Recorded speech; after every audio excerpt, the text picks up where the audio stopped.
Now, we've all heard of mass extinctions, and the first image that comes to mind for most is probably the dinosaurs. While the death of the dinosaurs was indeed a mass extinction, it is important to acknowledge that mass extinction can be a much more subtle process. Extinctions are occurring all around us, and its processes are constantly being influenced by both natural and anthropogenic elements. Extinction is at its core the process that fuels evolution. It seems inevitable that for survival of the fittest to prevail, death of the unfit must also coincide. The Medea hypothesis suggests the evolution of life triggered a series of disasters that are inimical to life and will continue to do so in the future. This theory, first thought up by a man named Peter Ward, brings to light the simple fact that life itself seems to want to destroy life.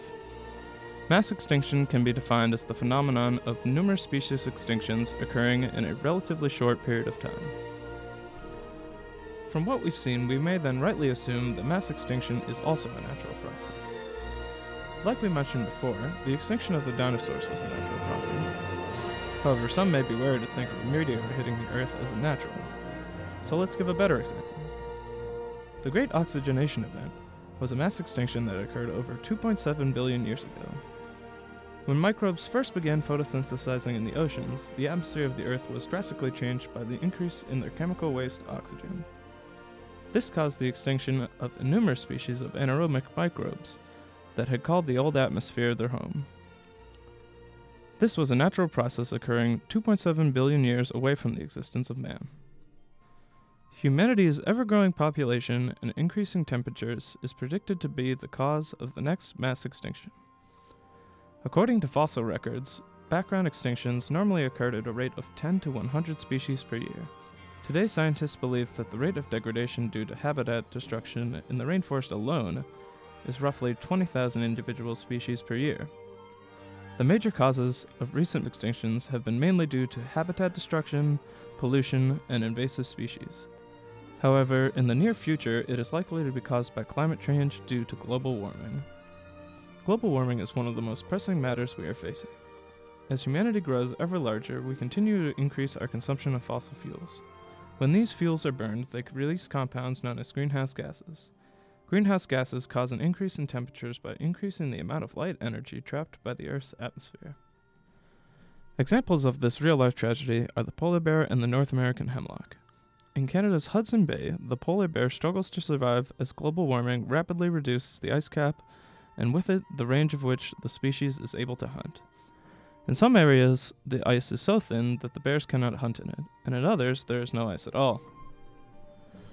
The hemlock willea-delgia, also abbreviated as HWA, is an aphid-like insect originally hailing from Asia, and prefers to dine on the tender shoots of American hemlock trees.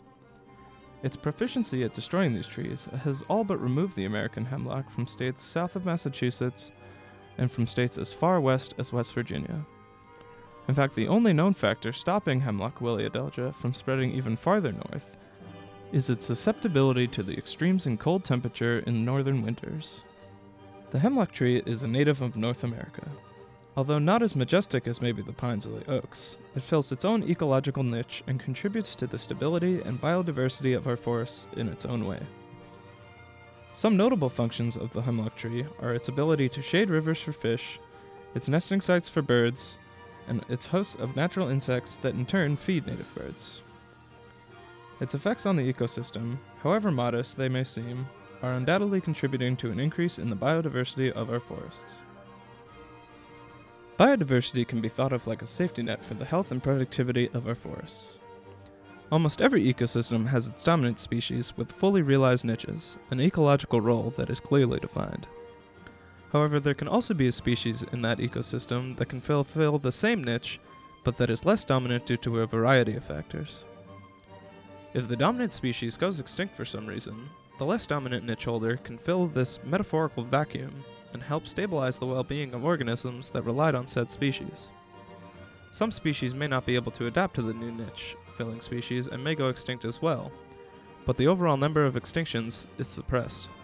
This reduction in the loss of species due to secondary, tertiary, and so on niche holders lets the ecosystem retain greater biodiversity. The hemlock tree is going extinct due to an invasive species from Asia, and this is being exacerbated by decreasing temperature extremes in the northern reaches of the United States. Extinction may be occurring, and yes, it may be related to climate change, but one example does not make this a candidate for the label mass extinction. Like we said before, extinction is a natural process tied to evolution, so we are inclined not to be alarmed. The concern here is the overarching themes of climate change, and its apparent link to the extinction of some species with just minor changes in the environmental qualities of a habitat. When affecting something as profound as the temperature of the entire world, we can clearly see from our example in the hemlock woolly adelgea and the polar bear that just a tiny tip in the global scale can make all the difference.